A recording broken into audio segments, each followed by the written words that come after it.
Good morning brothers and sisters.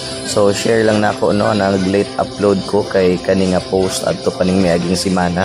So nakapamesta mi ani sa Mandahilag sakop sa Talisayan.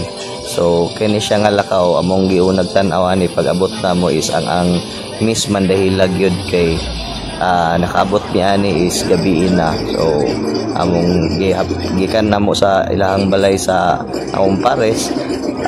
Diretso dayon mi sa kining basketball court kay naamay Miss Mandahilag dito. So nakita nato diri nga gi-crown ang isa sa ilahang mga pambato diri sa ilahang lugar.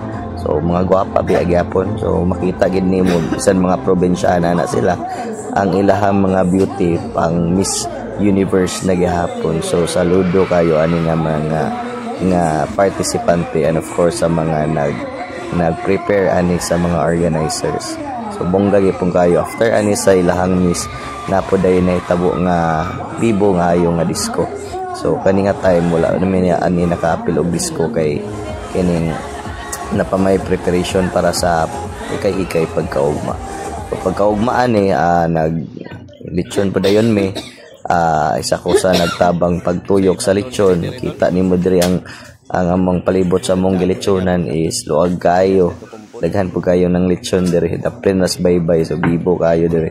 So mora to siya guys. Share lang nako ang late upload nga pagpamesta sa Mandahilag. Thank you. Bye. Thank you for watching.